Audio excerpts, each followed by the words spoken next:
And now, from beyond our dimension, this is the JeffMara podcast. Here's Jeff. Today's guest is Gwen Schaaf. In 1984, she had a near-death experience, and during that near-death experience, she encountered Jesus, and today we're going to learn about it. Gwen, thank you so much for joining me, and welcome. Thank you. Thank you. Thanks for having me. Well, thank you. Okay, just get started, I guess. Yeah. 1984, dating, I'll get a little more specific. Dating a man who was a dealer for drugs, street drugs.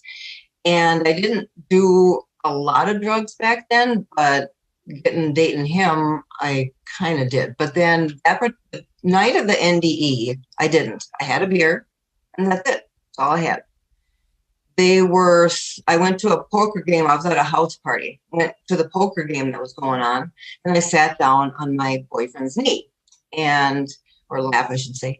And they were smoking marijuana, and I said, "Oh, well, I'll have a little bit of that." "No, you don't want any of this." I said, "No, I do. I want some." "No, you don't." "Yes, I do." Big argument ensues, and so fine, just give it to her. So they got mad at me for asking, I guess, too much. So they said, take it. And so they were telling me how to smoke it.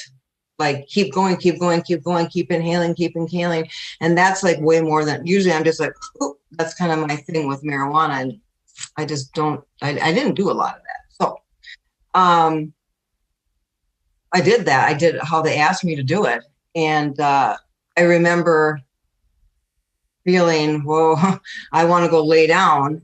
And that's the last thing I remember, other than I know I was falling, but where I was falling to or what room, I don't know. I know where I fell, obviously when I woke up, and I guess I can get into that later. But so the first thing that happened to me was I was wondering, why is everyone so upset in this room? Why is everybody, oh my God, why is everyone doing that? Stop being so upset is my thing. I just wanted everybody to stop being upset. And I didn't know what they were upset about. And I just kept looking down upon my body, looking at everybody in the room, listening to what everybody is saying. And what I heard was terrible, and no longer were they going to be my friends after this experience too. So I think it was an intervention from God, Jesus, I guess. And so I just kept looking down and listening to what everybody was saying, like I said. And then I realized that they were doing CPR on someone. And I thought, well, because I didn't know I was dead. That's the thing about my NDE. I didn't know I was dead. Didn't know who was dead. So they were doing CPR.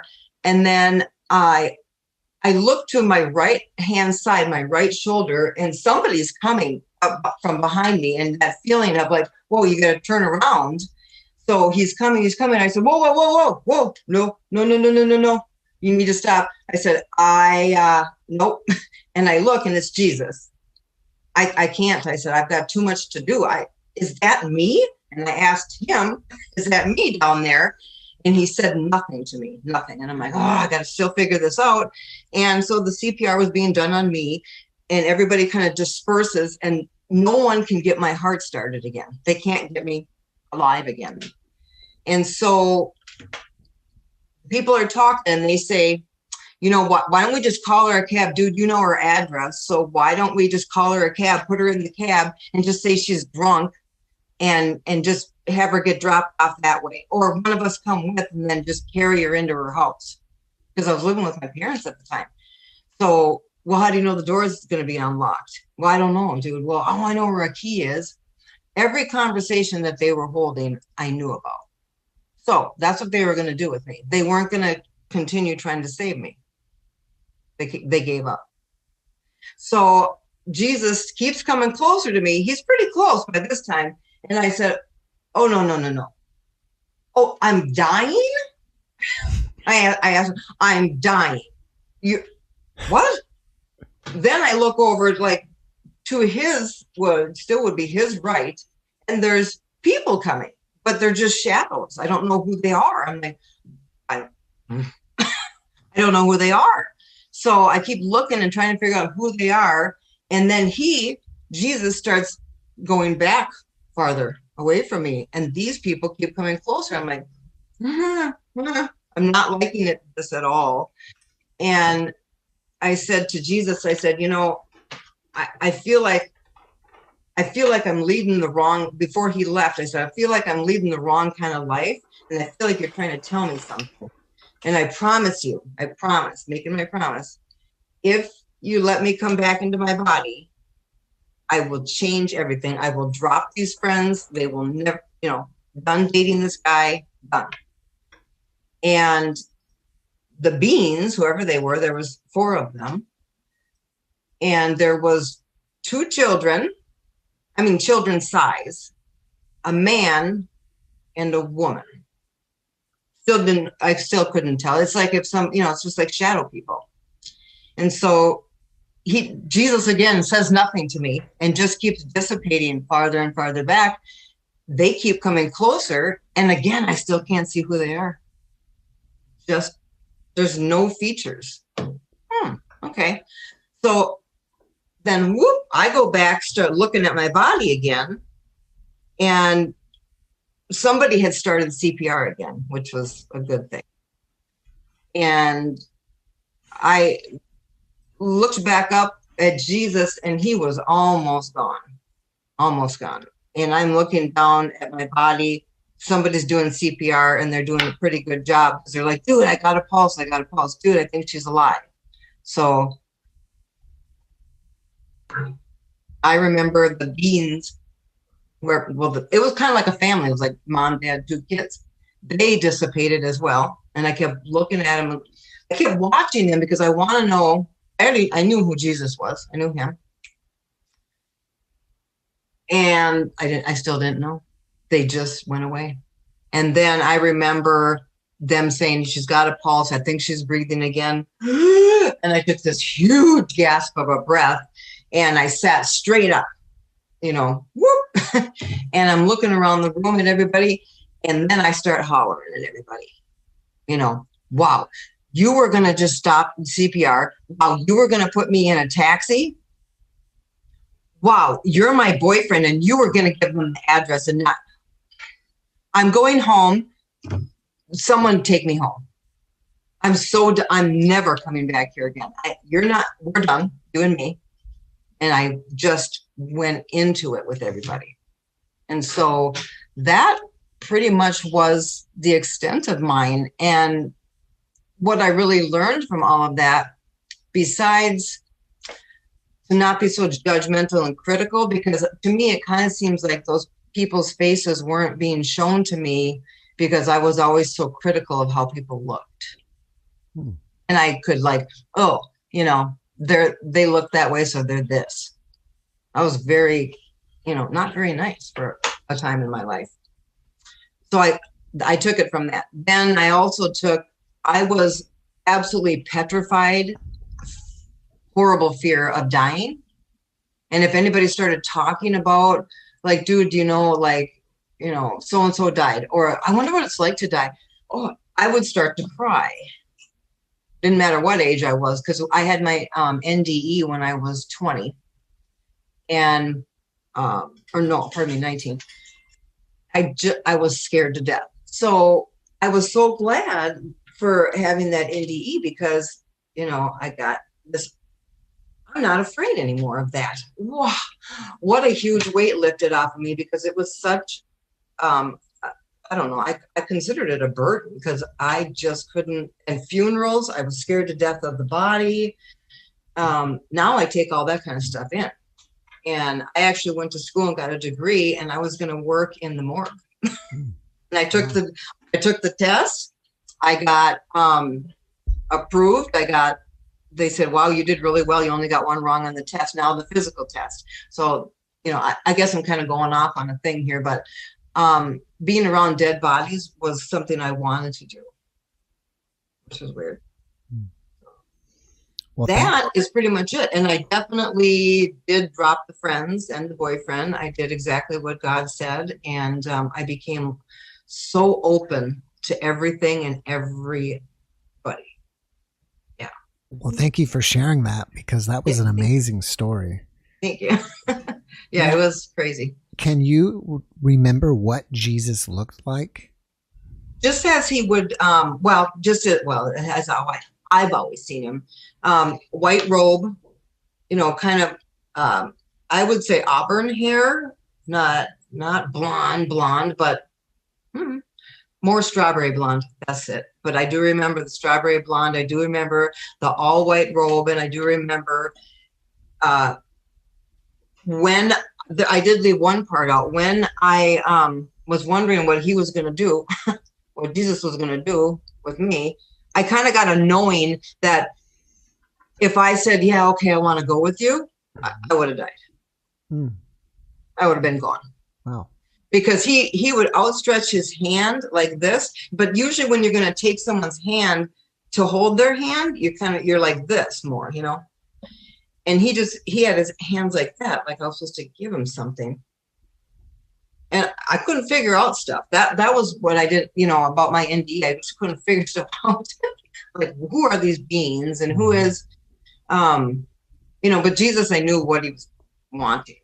I guess I did know that. Yeah. That if I put my hand onto his, I would have gone with him and I would have been dead. Now, the first time you saw him, it seemed like you were more occupied with your body and you didn't seem to say much. Were you shocked to see him the first time, or what was going through your mind, if you can remember? Oh, yeah. I was stunned. I was floored. Like, what are you doing here?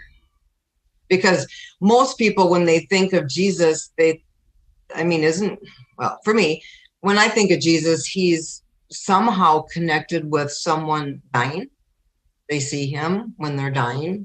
People that are physically dying say, "Oh, there's Jesus." Or I've seen like videos of people saying that they see him. So yeah, but I was floored as to why he was there, because something's going on down here. So why are you here? Yeah, yeah, definitely.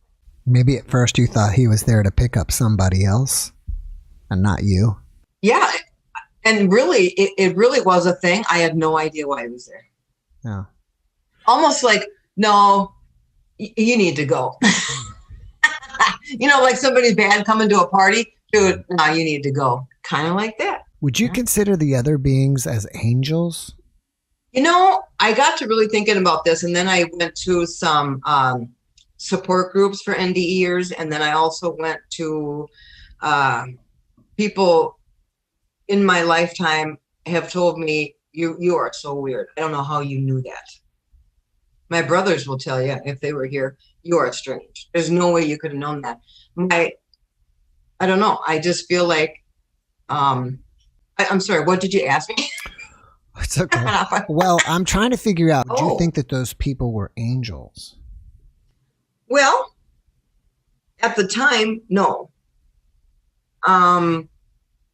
Now, I don't know. But when I went to these support groups, that's what I was talking about. When I went to those, they said that the people, I told them about this. They said that the people, they said, have you ever had like a stillbirth? No. But I've lost 2, miscarriage. And they said, well, those were your children, because they will revert back to an age. And I said, but they can't be. They were like a fetus. Yeah. And they said, no, they reverted to an age that they wanted to be at. And apparently they, how old do you think they were? And I said, I don't know, 7 or 8, that age group. They said, well, that's the age that they wanted to stay at. Did you feel any connection to them? No. I felt like, well, I don't want to say no. I guess if I think hard about it, I think like maybe if they would have come closer, I would have known who they were. Like, come on. I kept thinking, but it was just, I didn't like it. I remember not liking it because the closer that they came, the further away Jesus went. And of course, to me, Jesus was comforting. But then the whole NDE thing is spinning and going, and this is happening, that's happening. And I just knew that if he came closer, I wasn't going to come back into my body. I was going to go with him.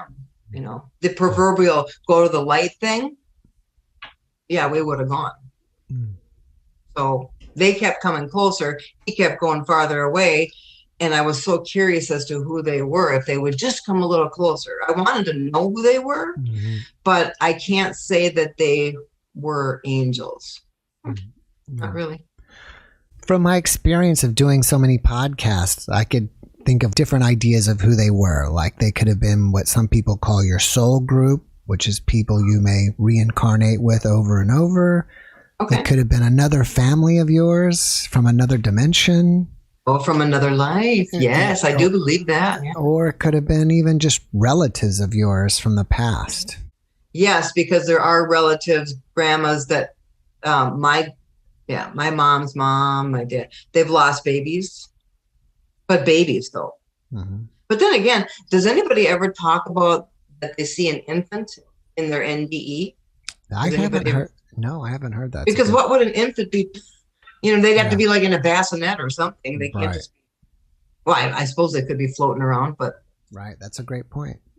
Can you tell us about how you were religiously? Like, were you a religious person before this? And if so, afterwards, did you become more religious, or it didn't change for you? I was religious. Growing up, it was church every Sunday. But I was 19 when the NDE happened, and I was not going to church by the time I was probably 17. I just, I think the family just kind of fell off going. It just wasn't as critical of a thing anymore. Not that we stopped believing. No. I mean, I learned everything, the Bible from beginning to end. And I felt the same connection with my religion after NDE, but I became a lot more open to the respect of, psychic abilities or just abilities that other people have. And I remember believing there is a whole nother, there's a whole nother world out there. Is it another world? I wasn't really sure how to quite take it, but there's a whole nother dimension out there. Like, we're not done here. That's I kind of started believing still, Lutheran, still definitely, Bible driven, but, I was definitely hanging out with the wrong crowd. And surely if I would have stayed with that crowd, nothing good would have happened. Was that crowd freaking out when you started telling them all the things you heard them say? That is a very good point. Oh my heavens. Yeah, we got to get into that. This is, back in the day, I don't think people said dude a lot. Dude, there's no way you could have known that. There's no way. You were dead. No. How do you know that? And then so-and-so was sitting with their hands in their face. You were pacing back and forth. You were drinking a beer. I knew because I saw them all and everything they were doing and saying. There's no way you could. They were freaking out. Yeah, definitely. And I guess I really wasn't freaking out because I almost felt like, whoo, now my life has a purpose. Because what I was doing, that's not a purpose-driven life. How did Purposefully, I want to be doing drugs all my life. Yeah. How did your boyfriend take it when you said, I'm finished with you? At the time, maybe because he was drunk or something. I don't know. He's like, whatever. Whatever. And I said, where's the phone? I remember saying, where's the phone? Where's the phone book? That's back in the day. Dial phone. Boop, boop, boop. I would call a cab. I'm out of here. I am out of here. He did end up being kind of a stalker to me, which was weird. I've never had one of those. And he cried at my feet, literally one day when I happened to be coming out, getting into my car, and he was crying. And then I moved into an apartment, moved out, and he sat outside my door and cried, and he wanted me back so bad. And I wonder if he wanted me back so badly because I was so different after that. I mean, I knew I was different in the respect that I'm not doing drugs. I'm not going to, marijuana's done. I didn't say I was done drinking, and it wasn't an alcoholic. So it wasn't a thing. It was just those people, that crowd, it can't be part of me anymore, So I just kept telling them that. I said, it's not really you. It's, what you're doing with your life. I can't, no. And then they weren't really believers. So I didn't want to say, I made a promise to Jesus. I didn't want to, they would have, what? They would have laughed at me. And I thought, I don't want them to laugh at me because this is my thing. I have this now, this story I can tell.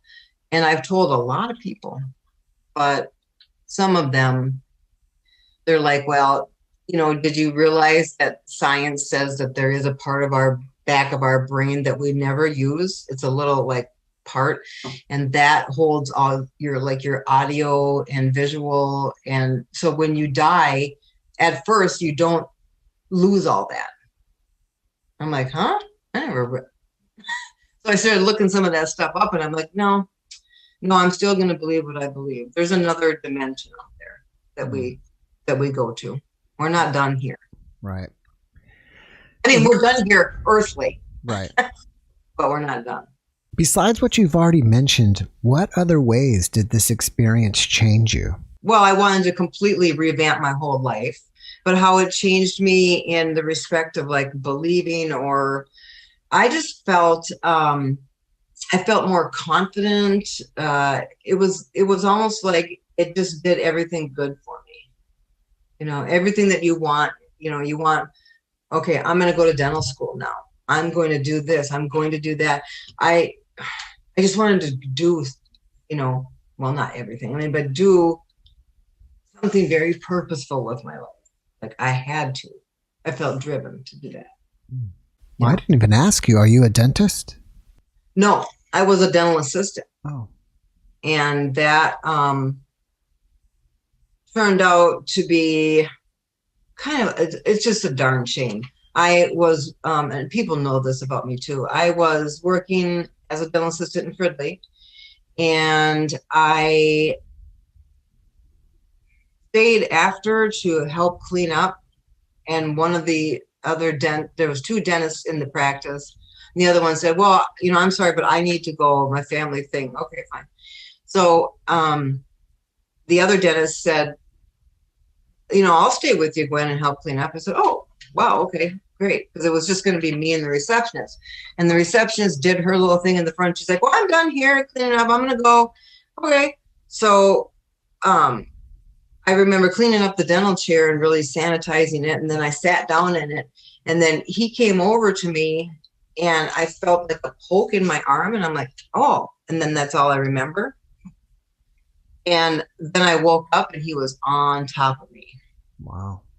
I know. So I got so freaked out about that I decided I'm going on a different career path. Yeah. I literally dropped out of it because of that. Wow. He drugged me with something. You didn't prosecute him? No. No.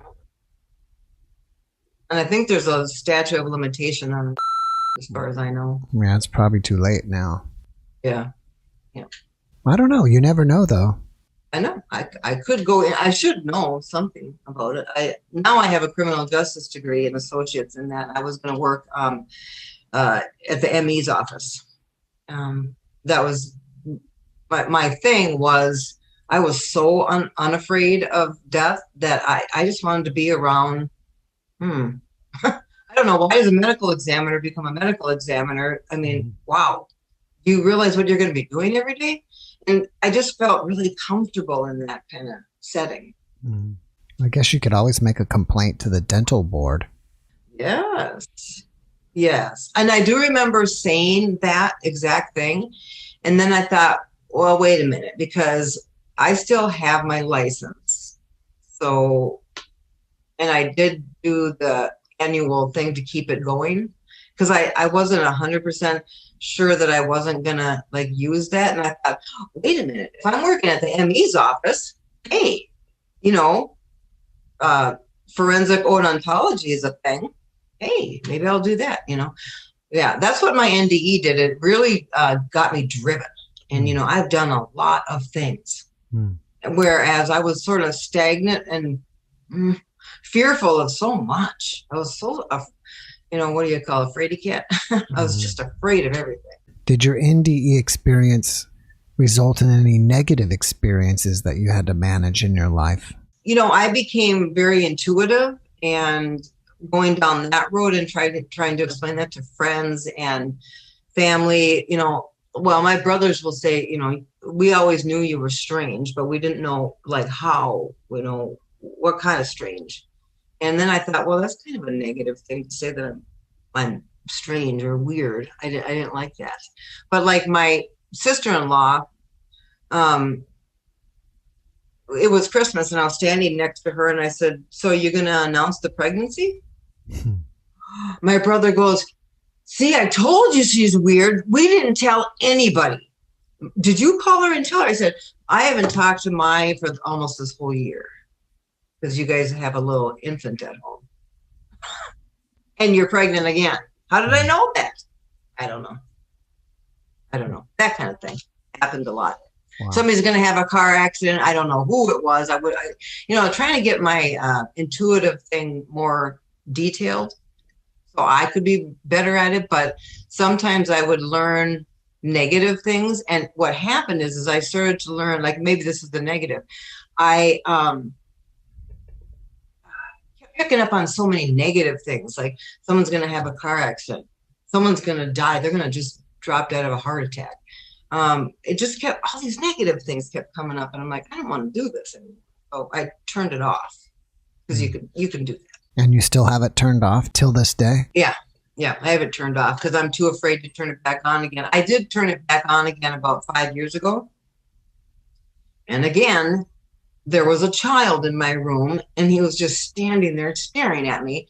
But the funny thing is I don't know, it's not funny, it's pretty cool. The person from my NDE, that shadow, was the same shadow that was in my vision. And I was awake. I was doing something at the computer. I was in school at the time. So there was no drinking, no drugging. I wasn't, it wasn't that. I was just typing at the computer and I look and there's a kid standing over there. But it was a gray shadow again. Couldn't see who it was. But it was the same one from the NDE. Wow, that's interesting.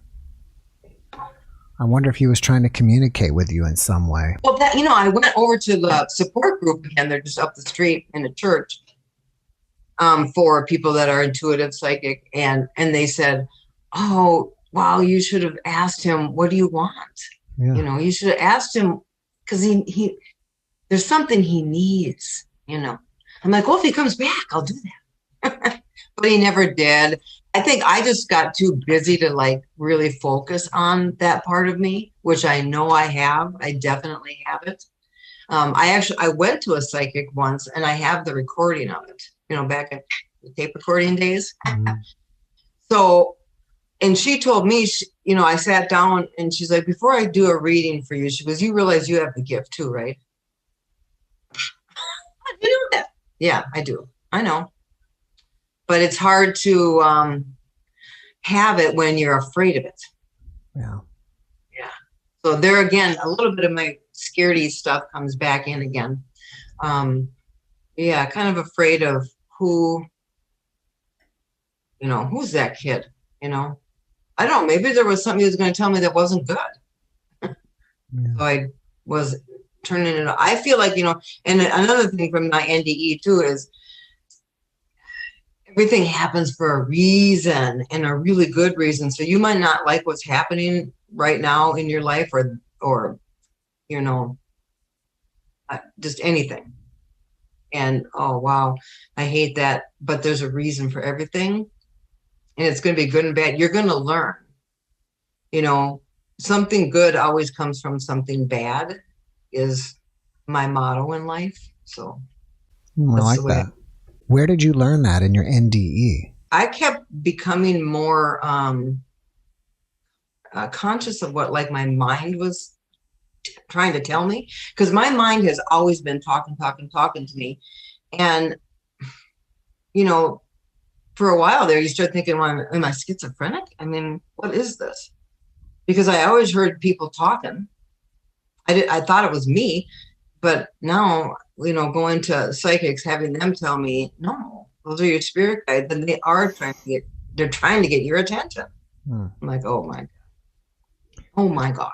Have you ever considered going to a hypnotherapist and have them hypnotize you and going through that event and see if you pick up anything else that you didn't recognize before? Yeah, that's funny you say that, because yes, I have thought that. I thought, wow, I really need to do this, Yeah. And I think, before I'm done here on this earth, I need to do that. If you do it, let me know and come back and we'll have a follow-up. Yeah, for sure. I will. Is this experience with you often or every day, or is it like a dream that's fading? If I talk about it, I mean, it's there. I can remember every little thing about it, Mm-hmm. So I'd say it's still with me. Yeah. It's not fading away like some distant memory that's going away. I mean, you can recall it. I can recall it in a snap. Yep. Wow. Do you feel like you were happy to be back, or were you disappointed because you liked it over there better? I was torn for a minute, and I moved my body like this for a reason, because he was trying to pull me. And, but boy, I was happy to be back. Yeah. Because I had a lot I had to do. And that's what I telling Jesus, I got a lot I got to do. Yeah. I didn't know what I don't know what I had to do. I had a lot I had to do. Yeah. What? I don't know. I don't know, but I got to do something. I got a lot to do. Mm-hmm. It was funny. Yeah, pretty funny. If you came across somebody that, let's say, had an NDE 2 weeks ago and they were struggling in their life trying to process it all, mm-hmm. what kind of advice would you give them? If they're having difficulty understanding why that happened to them, or why, or the information, just in general, if they're just yeah, be open to it for sure. Be open to it. Let yourself go there, so to speak. Air quotes, for sure. Let yourself go there. If you thought they were aliens, well, then they were aliens. I think a lot of people who watch my videos have had someone in their life, a relative or someone close to them, die recently. And that's what kind of brings them, to my channel. Can you confidently tell all these people that, hey, life goes on after death and this is not the end, and probably your relatives are somewhere in a good place? Yeah. Oh, they're in a good place. Do not worry for a minute. Not even a minute. And the thing is, too, I know that if I was going to go with him, that I did have a thought. It's funny because as we talk, I remember more thoughts that I had. Boy, I'm going to be happy either way. I'm going to go with him, be happy. I'm going to go back in my body, be happy.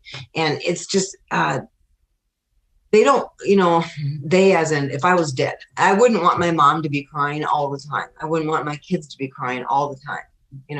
I want you to be happy because that would make me happy. I don't want to be crying and sad all the time over there on the other side. Yeah.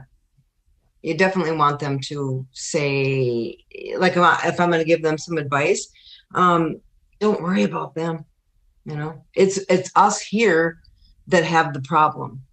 We're the ones with the problem. Yeah. It's we got so much guilt, or I should have done this, or I should have done that. They don't want you talking like that. No. What do you think? Be positive. What do you think inspires you about your experience? I guess that I'm not as, I'm inspired by just everything, I want to learn. That's what happened to me during my NDE is I just want to know, everything. And I try hard to learn, something new every day. I didn't ask you this before, but do you have anything that you want to promote? Do you have a website or anything else that you have that you want people to know about? No, I don't. All right. That's okay. What about this? After watching this podcast, people may want to reach out to you and chat with you. Are you up for that? And if so, how would they reach out to you? You can find me in YouTube. I do have a little thing that I did out there, but it's just home decorating thing. You would find me under MSGM. So it's Miss GM. You would find me there. They could email me. I guess, I don't know if I should be giving my email address out. Jeff, that's up to you. Or what about Facebook? Oh yeah. Find me on Facebook. Gwen Schaaf. It's GWENSCHAAF as in Frank. All right. So you said that your brothers say you're crazy or something. They said I'm weird. They're like, you are so weird. I'm like, well, I'm embracing my weirdness because my weirdness comes with gifts. And I consider them gifts. I mean, if I can see spirit, if I can, know things before they're going to happen, that's a gift. Yeah, I agree. Go ahead, call me weird. How did the rest of your family take this experience?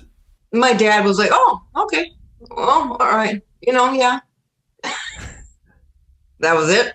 My mom, very interested. She's very interested. She's like, wow. So, and she asked a lot of questions, She wanted to know if grandma was okay. And I said, well, I know that everybody's okay once they get over there. I'm telling you. So happy, like the biggest joy you've ever felt. But then, because I'm struggling with, I want to go back to my body. I want to go with him. There's other, things that are happening, during my NDE where I didn't see like, oh, the bright colors and beautiful flowers and hear harps and, oh my gosh, I wish I would have. I mean, that'd be great because then I could say, wow, the color yellow over there is like no other yellow. I would love that, but I didn't have that. All right. Well, before we finish up here, do you have one last message that you'd like to share with everybody? Yeah, I would say, if there is anybody out there that is afraid of dying or afraid of how like a friend died, but, maybe with suicide, don't be concerned that they are tormented over there because they're not. They're not at all tormented. You may be tormented. You may have your earthly issues, but they're not tormented anymore. They're content and happy. And I say, live life. Wow. Do everything, because we're only here for a short while. I feel like, to me, I think maybe NDEers have different experiences. Thoughts on this, but I think that you're going to definitely, for me, I don't know, my NDE, that's it. Once I die and I go over to that other dimension, well, then I can't go and live like any other life, like I've got this earthly life and then I've got that life, but I can't, I don't know that I don't know. I shouldn't say that I don't believe it. I just don't know if they're from that dimension. Do we go again somewhere else? We're there for 100 years and then we go, or 90 or 80 or what, we don't know if we're going to die tomorrow. So, but, yeah, I want people to be a lot more open to, other religion, anything, it doesn't have to be religion, just everything and anybody, like, like your next door neighbor is African. So they, will maybe practice something differently, or maybe they're doing something out on their lawn. And it's rather than just looking at them and going, ask them and, be wanting more information. I guess I'm trying to think of the word. What is that? Be inquisitive. Yeah. Be inquisitive because we're not here for that long. I guess you're saying that you're unsure about reincarnation. Yes, I am. I'm unsure about that. Well, that's okay. I hope it's true, but I don't know either. So yeah, I can't give you any certainty on that. Me neither. I don't know. Yeah. I've given it some thought. I don't know. Some people believe that a little part of your soul, like your whole soul, doesn't need to be with Jesus. Parts of your soul can be in a butterfly, in a cardinal, in a owl, So when somebody always sees an owl, that's weird. I mean, if you always see an owl come and sit on the fence in your yard, like every week for like the last 20 years, say you lived in the same house 20 years, I guess you'd have to. But I'm just using this as an analogy, that, that's my dad or that's my mom, people believe that. So that's how I think of when people are talking about reincarnation. You're reincarnated because part of your soul doesn't need to be 100% over there, the other side. What you say may be 100% correct. I don't know. I wish I knew. Maybe I just need to do more Googling research, Probably experts out there, though, maybe on YouTube, experts. I've heard of so many different, ideas of what could be possible, that it could be you come back. It could be you go somewhere else. It could be you go to another dimension. It could be you become part of God. There's just so many different, and they all may be true. You may just have a choice of what you want to do. Right.